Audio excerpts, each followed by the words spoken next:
ಸಿರಿಯಾದಿಂದ ಪಲಾಯನಗೈದ ಅಸ್ಸಾದ್ಗೆ ಮತ್ತೊಂದು ಶಾಕ್ ಎದುರಾಗಿದೆ. ಅಧಿಕಾರ ಹೋದ ಬೆನ್ನಲ್ಲೇ ಡಿವೋರ್ಸ್ ಕೇಳಿದ್ದಾರೆ ಪತ್ನಿ.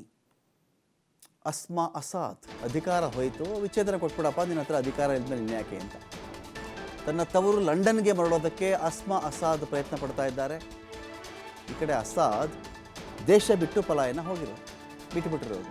ದೇಶ ಬಿಟ್ಟು ಹೋದ್ಮೇಲೆ ನಿನ್ನ ಅಧಿಕಾರವೇ ಹೋದ್ಮೇಲೆ ನಿನ್ನ ಜೊತೆ ಬಾಂಧವ್ಯ ಯಾಕಪ್ಪ, ಪತಿ ಪತ್ನಿ ಸಂಬಂಧ ಯಾಕೆ, ಡಿವೋರ್ಸ್ ಕೊಟ್ಬಿಡು ಅಂತ ಪತ್ನಿ ಅಸ್ಮಾ ಅಸಾದ್ ಕೇಳಿದ್ರು. ತನ್ನ ತವರು ಲಂಡನ್ಗೆ ಮರಳೋದಕ್ಕೆ ಅಸ್ಮಾ ಅಸಾದ್ ಟ್ರೈ ಮಾಡ್ತಾ ಇದ್ದಾರೆ. ರಷ್ಯಾದ ಕೋರ್ಟ್ಗೆ ವಿಚ್ಛೇದನ ಅರ್ಜಿಯನ್ನು ಹಾಕೊಂಡಿದ್ದಾರೆ ಅಸ್ಮಾ ಅಸಾದ್. ಸಿರಿಯಾದಿಂದ ಪರಾರಿಯಾಗಿ ರಷ್ಯಾದ ಮಾಸ್ಕೋದಲ್ಲಿರೋದು ಅಸಾದ್ ಕುಟುಂಬ. ದೇಶ ತೊರೆಯಬೇಕು ಅಂಥೇಳಿ ಅನುಮತಿಯನ್ನು ಕೋರಿ ರಷ್ಯಾದ ಕೋರ್ಟ್ಗೆ ಅರ್ಜಿಯನ್ನು ಹಾಕೊಂಡಿದ್ದಾರೆ. ಅಸ್ಮಾ ಅಸಾದ್ ಅರ್ಜಿಯನ್ನು ಪರಿಶೀಲಿಸ್ತಾ ಇದ್ದಾರೆ ರಷ್ಯಾದ ಅಧಿಕಾರಿಗಳು. ಸಿರಿಯಾದಲ್ಲಿ ದಂಗೆ ಯಾವಾಗ ಶುರುವಾಯಿತು ಅವತ್ತಿನಿಂದನೂ ಕೂಡ ಲಂಡನ್ಗೆ ಹೋಗಬೇಕು ಅಂತ ಇವರು ಟ್ರೈ ಮಾಡಿದ್ರು. ಸಿರಿಯನ್ ಪೋಷಕರಿಗೆ ಲಂಡನ್ನಲ್ಲಿ ಜನಿಸಿರೋದು ಅಸ್ಮಾ. ಸಿರಿಯಾ ಮೂಲದ ಪೋಷಕರಿಗೆ ಅಸ್ಮಾ ಲಂಡನ್ನಲ್ಲಿ ಹುಟ್ಟಿರೋದು. ತನ್ನ 25ನೇ ವಯಸ್ಸಿಗೆ ಸಿರಿಯಾಗೆ ತೆರಳಿದ್ರು ಅಸ್ಮಾ. ದೇಶದ ಅಧ್ಯಕ್ಷರನ್ನೇ ಮದುವೆ ಆಗಿಬಿಟ್ಟಿದ್ರು.